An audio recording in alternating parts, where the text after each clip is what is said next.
Hello दोस्तों, नमस्कार। YouTube की SP math by RP channel पर आपका हार्दिक स्वागत है। पिछली वीडियो में हम लोग प्रश्नावली 6-3 के 13 प्रश्नों का हल देख चुके हैं। आइए शेष 3 प्रश्नों का हल आज देखते हैं, जिसमें 14वां प्रश्न है त्रिभुज ए बी सी की भुजाएं ए बी और ए सी तथा माध्यिका ए डी एक अन्य त्रिभुज की भुजाओं पी क्यू पी आर तथा माध्यिका पी एम के क्रमशः समानुपाती है। दर्शाइए कि त्रिभुज ए बी सी समरूप त्रिभुज पी क्यू आर। तो देखिए, यही दिया है, 2 त्रिभुज है, यह मान लीजिए है पी क्यू आर, और एक दूसरा त्रिभुज है ए बी सी। अब क्या कह रहा है, माध्यिका ए डी, इसकी माध्यिका है ए डी, माध्यिका ए डी है, और इसकी माध्यिका है पी एम, इसकी माध्यिका है पी एम। कह रहा है त्रिभुज ए बी सी समरूप त्रिभुज पी क्यू आर सिद्ध करना है। तो क्या इसमें दिया है, देखिए दिया है ए बी का पी क्यू से संबंध वही है जो ए सी का पी आर से है, और ए डी का पी एम से है। देखिए, इस भुजा का संबंध इससे है, यानी अनुपात इसका इससे है, इसका इससे है। यह किसी तीनों भुजाएं किसी त्रिभुज की भुजाएं नहीं हैं। 2 भुजा तो त्रिभुज की है, लेकिन एक माध्यिका की भुजा है। तब कैसे सिद्ध होता है, आइए देखते हैं। दिया है क्या, देखिए लिख लीजिए ए बी, फिर लिख लीजिए ए सी, फिर लिख लीजिए ए डी। देख रहे हैं ना। अब ये तीनों का संबंध किससे है, पी क्यू बटे पी क्यू कर दीजिए बराबर, फिर पी आर बटे पी आर, फिर बराबर ए डी बटे क्या है पी एम, पी एम। यही दिया है, इसी की सहायता से सिद्ध करना है। अब आप देखिए, ए डी माध्यिका है, आप चाहें तो इसको लिख लीजिए समीकरण 1। त्रिभुज ए बी सी की ए डी माध्यिका है, माध्यिका है, इसलिए बी डी बराबर डी सी, बी डी बराबर क्या होगा डी सी। ठीक, ये दोनों आपस में बराबर हैं। इसी प्रकार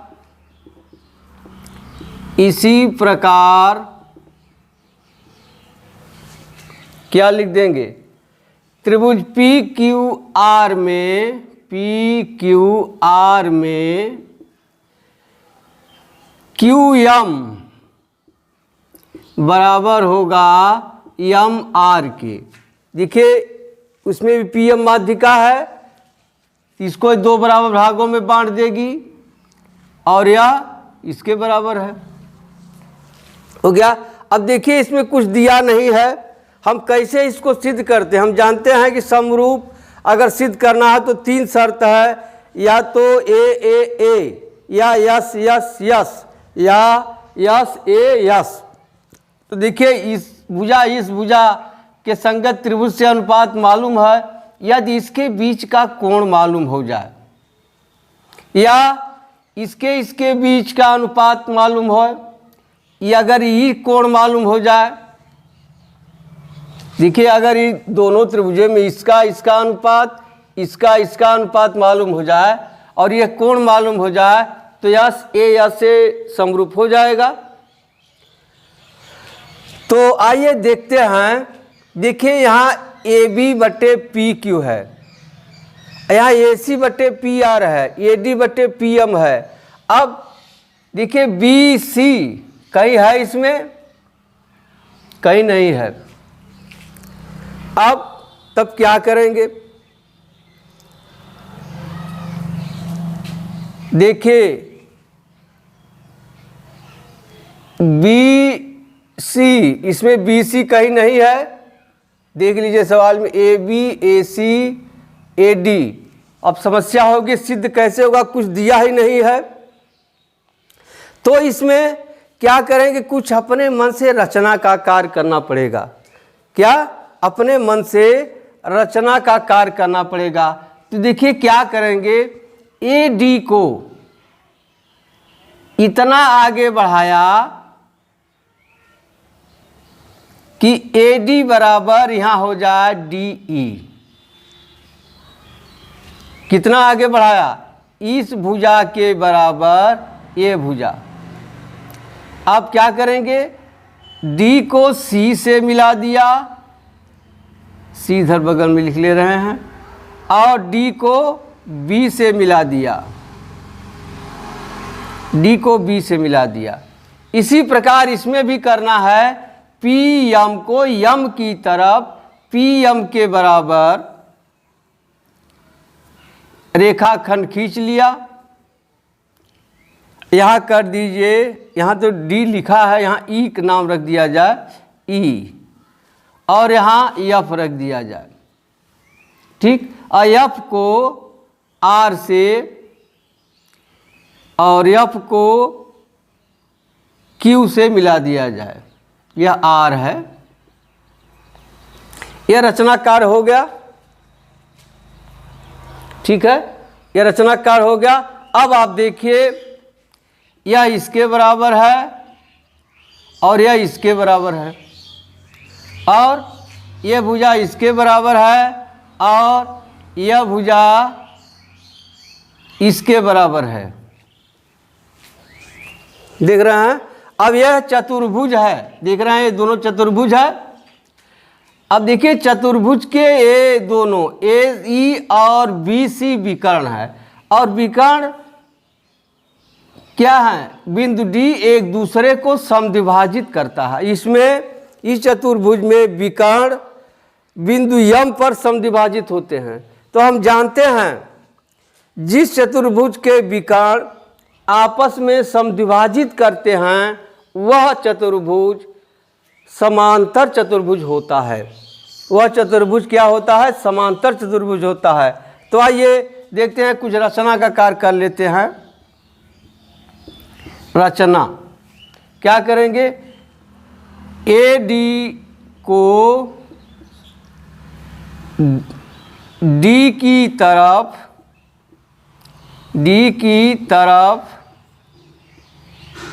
ए डी बराबर डी ई खींचा तथा ई को बी तथा सी से मिलाया। हो गया। अब इसी प्रकार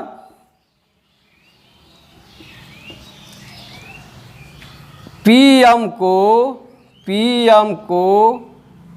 यम की तरफ पी एम बराबर यम ई खींचा तथा पी एम बराबर यम एफ है, देखिए एफ यहाँ लिखा है, यहाँ एफ, पी एम बराबर यम एफ खींचा तथा एफ को क्यू तथा आर से मिलाया। अब रचनाकार हो गया। अब आप देखिए ए डी बराबर डी एफ तथा पी एम बराबर यम एफ, यहाँ आप लिख देंगे रचना से, किससे? रचना से। और ए डी तथा पी एम माध्यिका है,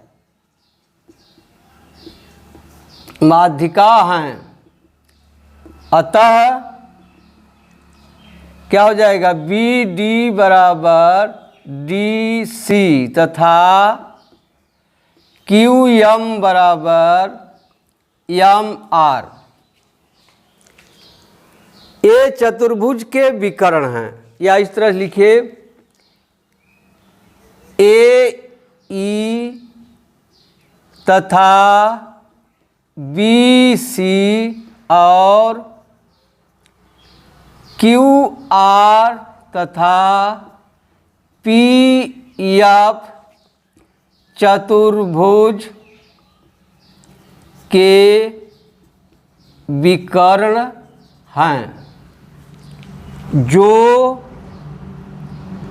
डी तथा एम पर सम द्विभाजित होते हैं, सम द्विभाजित होते हैं। तब आप क्या लिख देंगे?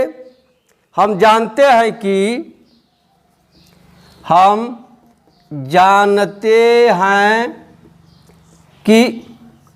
जिस चतुर्भुज के विकर्ण एक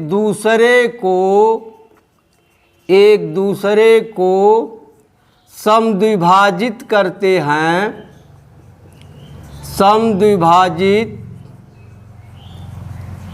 करते हैं, वह चतुर्भुज समांतर चतुर्भुज होता है, समांतर चतुर्भुज होता है। तो लिख सकते हैं, हम जानते हैं कि जिस चतुर्भुज के विकर्ण एक दूसरे को समद्विभाजित करते हैं, वह चतुर्भुज समांतर चतुर्भुज होता है। अब हमने सिद्ध कर लिया कि चतुर्भुज ए बी ई सी तथा चतुर्भुज पी क्यू एफ आर समांतर चतुर्भुज है। तब आप क्या लिखेंगे? अतः ए बी ई सी तथा पी क्यू एफ आर समांतर चतुर्भुज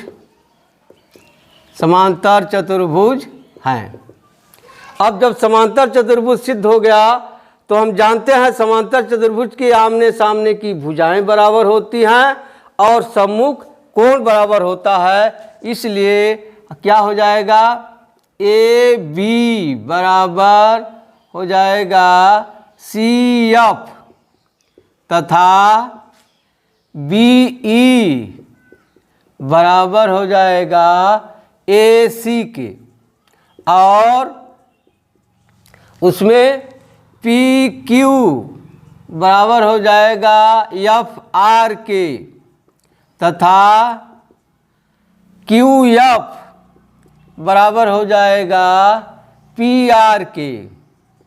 जब यह समांतर चतुर्भुज हो गया तो बी ई भुजा ए सी के बराबर होगी और ए बी भुजा सी ई के बराबर होगी। समांतर चतुर्भुज के आमने सामने की भुजाएं बराबर होती हैं। उसी प्रकार पी क्यू बराबर हो जाएगा आर एफ के और क्यू एफ बराबर हो जाएगा पी आर के। इतना हो गया। अब आइए लेते हैं त्रिभुज ए बी ई, त्रिभुज ए बी ई तथा त्रिभुज पी क्यू एफ में, पी क्यू एफ में देख रहे हैं ना।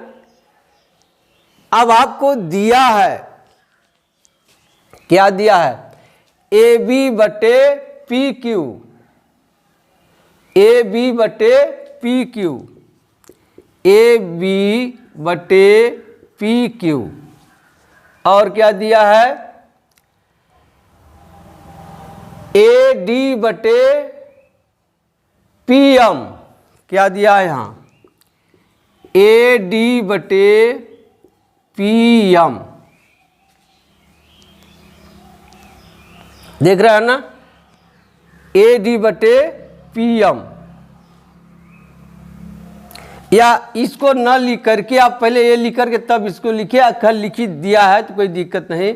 अब देखिए ए डी को आपको इसमें बदलना है। अब देखिए ए डी कितना है, ए ई का आधा है, ए ई का आधा है, ए ई बटे 2 बराबर ए डी। तो ए डी की जगह हम क्या लिख दे रहे हैं, ए ई बटे 2। और पी एम, देखिए यहाँ पी एम है, पी एम को क्या लिखा जा रहा है, पी एफ बटे 2। क्या, पी एफ बटे 2।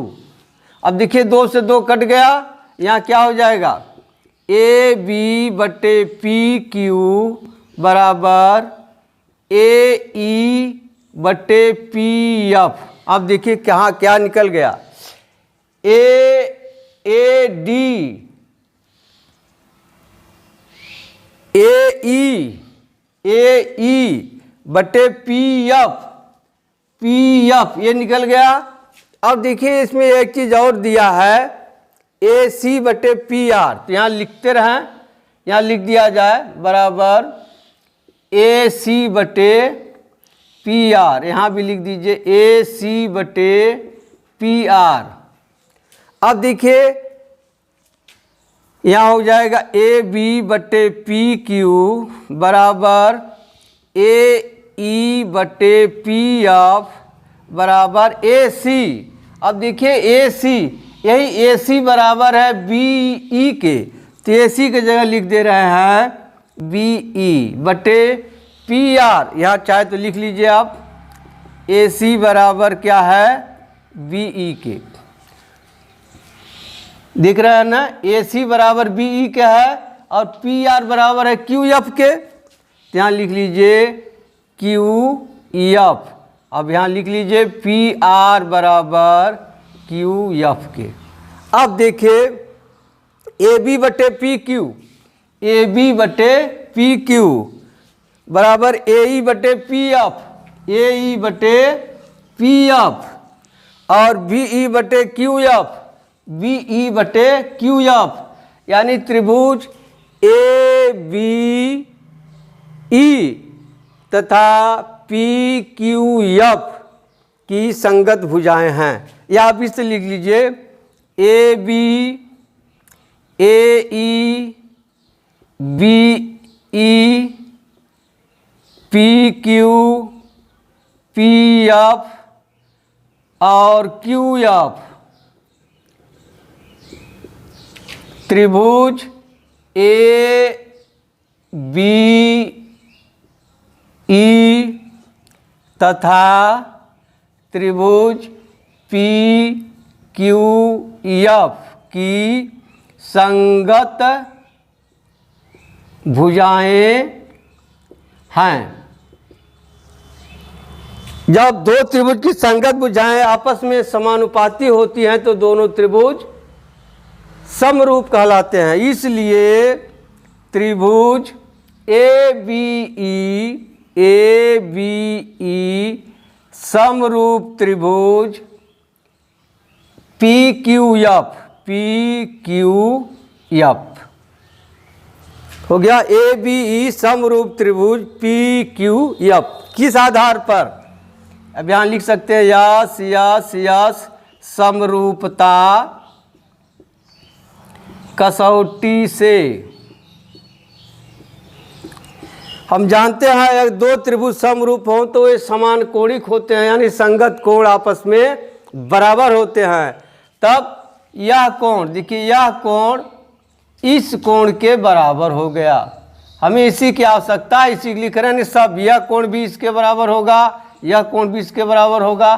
तो इसमें क्या लिख दे, कोण बी ए डी, कोण बी ए डी बराबर कोण Q P M, Q P M. अब देखिए कोण बी ए डी लिखिए, बी ए डी लिखिए चाहे बी ए ई लिखिए, मतलब एक ही है। उसी तरह से कोण क्यू पी एम लिखिए चाहे क्यू पी एफ लिखिए, कोई दिक्कत नहीं है। अब आपको मालूम हो गया यह कोण इसके बराबर हो गया। अब ठीक यही क्रिया करके, जैसे यहाँ लिखे हैं हम ए डी को ए ई बाई 2, ठीक, यही क्रिया करके हम इस त्रिभुज और इस त्रिभुज को समरूप सिद्ध कर लेंगे। सिद्ध करने के बाद यह कोण इसके बराबर होगा। तो उतना हम न करके सीधे लिख दे रहे हैं, इसी प्रकार हम सिद्ध कर सकते हैं कि त्रिभुज ए सी ई समरूप त्रिभुज पी आर एफ, अतः कोण सी ए डी बराबर कोण आर पी एम। अब देखिए वहाँ एक माना गया है, इसको मान लीजिए 2, इसको मान लीजिए 3। अब संबंध 2 और 3 को जोड़ने पर, संबंध 2 और 3 को जोड़ने पर, जोड़ दीजिए तो क्या हो जाएगा, कोण बी ए डी प्लस कोण सी ए डी बराबर कोण क्यू पी एम धन कोण आर पी एम। देखिए कोण बी ए डी धन कोण सी ए डी बराबर कोण क्यू पी एम धन कोण आर पी एम। अब इन दोनों को जोड़ देंगे तो आ जाएगा कोण ए, या पूरा नाम लिख लें बी ए सी बराबर कोण हो जाएगा वहाँ क्यू पी आर। अब इसे संबंध 4 कर दें, हो गया। अब आपको दिया है क्या ए बी बटा ए सी, ए बी बटा पी क्यू। अब देखिए संबंध 1 से ए बी बटा पी क्यू, ए बी बटा पी क्यू बराबर ए सी बटा पी आर, ए सी बटा पी आर। यह संबंध 5 कर लीजिए। अब लिख लेंगे संबंध 4 और 5 से। देखिए दो ए बी और ए सी के बीच का कोण पी क्यू और पी आर के बीच का कोण बराबर है और इनका अनुपात आपस में बराबर है, अतः दोनों त्रिभुज समरूप त्रिभुज होंगे। से त्रिभुज ए बी सी समरूप त्रिभुज पी क्यू आर किस आधार पर हुआ? यह हुआ यस ए यस समरूपता कसौटी से, समरूपता कसौटी से यही सिद्ध करना था। त्रिभुज ए बी सी समरूप त्रिभुज पी क्यू आर। अब आइए अगला प्रश्न देखते हैं। आप इसको घबराइएगा नहीं, एक सिद्ध करके इस त्रिभुज को इसी प्रकार लिख दीजिएगा। एक दो बार आप लगाएंगे, अभ्यास हो जाएगा, घबराइएगा नहीं। जहाँ समझ नहीं आता है वीडियो रोक करके दोबारा देख लीजिएगा। अब चलिए 15वां सवाल देखते हैं। 15वां सवाल है 6 मीटर वाले एक ऊर्ध्वाधर स्तंभ की भूमि पर छाया की लंबाई 4 मीटर है। भूमि पर छाया की लंबाई कितना है? 4 मीटर है। जबकि उसी समय एक मीनार की छाया की लंबाई 28 मीटर है। तो मीनार की ऊंचाई ज्ञात कीजिए। देखिए, सूर्य से जो किरणें आती हैं, जो उसके बीच में पड़ता है, उसके सामने पड़ता है, उसकी छाया बनती है। तो कह रहा है 6 मीटर ऊर्ध्वाधर स्तंभ। मान लीजिए यहाँ 6 मीटर ऊर्ध्वाधर एक स्तंभ है, 6 मीटर ऊर्ध्वाधर है, छाया की लंबाई 4 मीटर है। यहाँ से छाया की लंबाई कितनी है? 4 मीटर है। यह छाया है, कितनी है? 4 मीटर। और यह क्या है? स्तंभ है। मान लीजिए स्तंभ ए बी है और यह छाया है सी। अब फिर कह रहा है उसी समय एक मीनार है, एक मीनार है जिसकी छाया की लंबाई है 28 मीटर। ये छाया है, कितना है? 28 मीटर। इस तरह से होगा। मान लीजिए यह है पी क्यू आर। हम जानते हैं यह क्या है? मीनार है। हम जानते हैं एक ही समय पर शून्य का उन्नयन कोण या उन्नत कोण समान होता है, इसलिए यह कोण इस कोण के बराबर होगा। और देखिए यह स्तंभ और मीनार दोनों तल से या जमीन से ऊर्ध्वाधर है, यानी यह 90 अंश का होगा कोण। तो चलिए देखते हैं 15वां सवाल है। माना ए बी बराबर 6 मीटर क्या है? स्तंभ है, स्तंभ है जिसकी छाया बी सी बराबर 4 मीटर है। ठीक। अब पी क्यू मीनार, या इसे कर लें पी क्यू बराबर एच मीटर मीनार तथा उसकी छाया क्यू आर बराबर 28 मीटर है। ठीक है। अब आप देखिए दो त्रिभुज बन गया है। ले लीजिए त्रिभुज ए बी सी तथा त्रिभुज पी क्यू आर में कोण बी बराबर कोण क्यू बराबर 90 अंश। क्यों? यह दिया है। ऊर्ध्वाधर का मतलब होता है समकोण, यानी 90 अंश हो गया। अब कोण सी बराबर कोण आर क्यों बराबर होगा? एक ही समय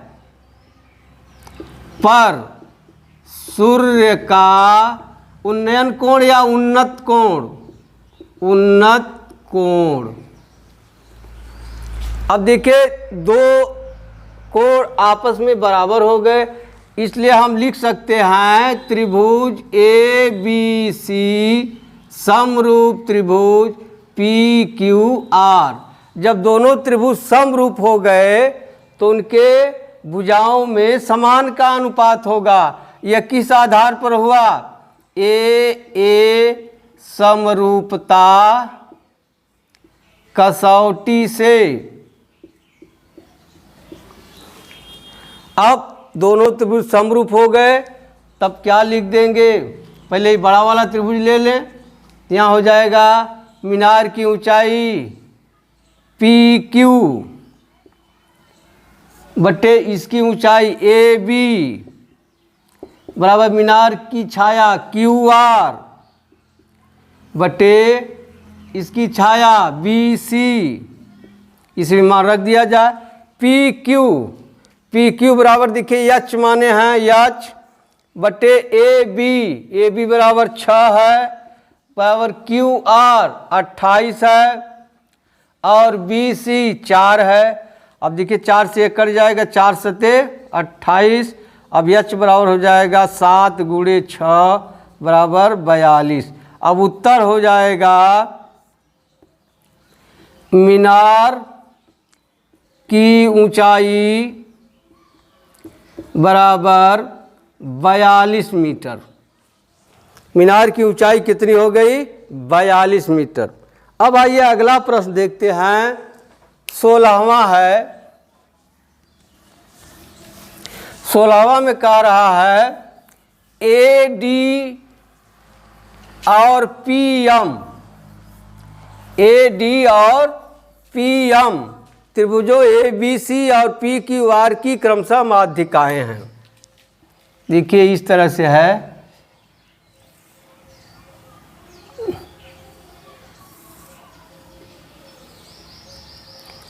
एक त्रिभुज इधर है ए बी सी और यह है पी क्यू आर। करा ए डी। अब देखिए ए डी ये इसकी माध्यिका है और पी एम या पी क्यू आर की माध्यिका है, माध्यिका है। जबकि ए बी सी समरूप की पी क्यू आर है। देखिए जो दिया हो वहीं से चल रहे हैं, तो यहाँ लिख लेंगे दिया है त्रिभुज ए बी सी समरूप त्रिभुज पी क्यू आर। जब ए बी सी और पी क्यू आर समरूप त्रिभुज हैं तो इनके संगत कोण आपस में बराबर होंगे, संगत भुजाओं में समान का अनुपात होगा। तो आइए लिख लेते हैं कोण बी बराबर कोण क्यू। ठीक, कोण बी बराबर कोण क्यू और कोण सी बराबर कोण आर। देखिए इस तरह से कोण बी, यह कोण बराबर होगा इस कोण के, और कोण बी बराबर क्यू हो गया, सी बराबर आर, और यह कोण होगा इस कोण के, और ए बराबर होगा पी के, तथा इनके संगत भुजाओं में भी समान का अनुपात होगा। तो यहाँ हो जाएगा, लिख लें तथा ए बी बटे पी क्यू बराबर बी सी बटे क्यू आर, बी सी बटे क्यू आर बराबर सी ए बटे आर पी, सी ए बटे आर पी। यह हो गया। अब इसी से चलते हैं।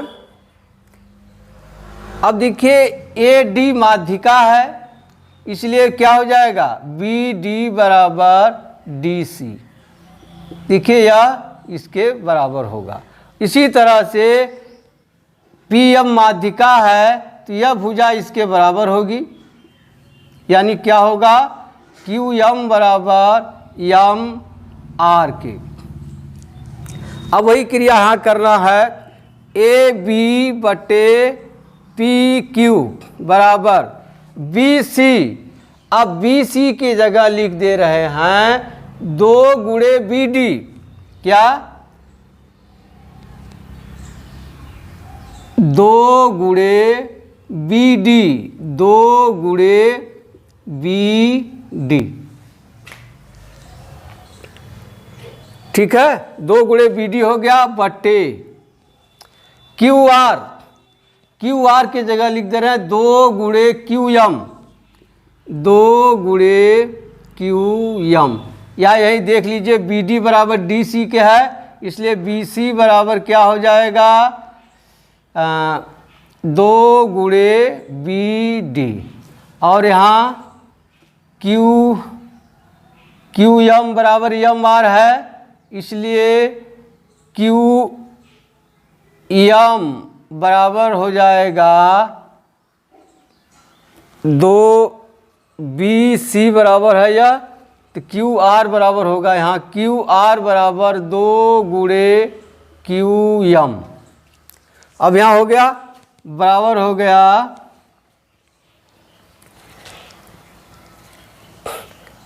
देखिए इसकी आवश्यकता है नहीं, लिखिए चाहे छोड़ दीजिए, चलिए अच्छा लिख लीजिए सी ए बटा आर पी। अब 2 से 2 कट जाएगा, क्या आ गया ए बी बटा पी क्यू बराबर बी डी बटा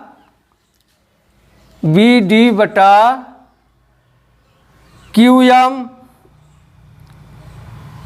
बराबर सी ए बटा आर पी। अब देखिए ए बी और बी डी के बीच का कोण बी है, पी क्यू और क्यू एम के बीच का कोण क्यू है, ये दोनों आपस में बराबर है। तो हम ले लेते हैं अब त्रिभुज ए बी डी तथा त्रिभुज पी क्यू एम से।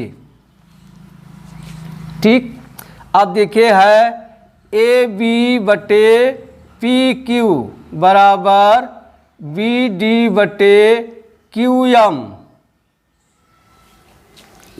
तथा कोण बी बराबर कोण क्यू, इसलिए त्रिभुज ए बी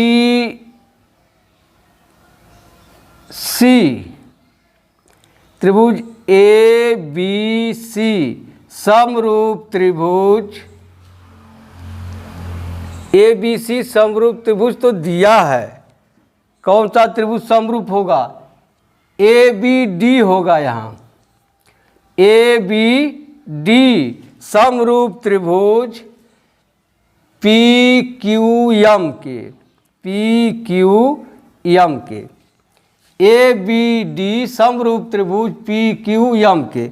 अब 2 त्रिभुज समरूप हो गए किस आधार पर, यस ए यस समरूपता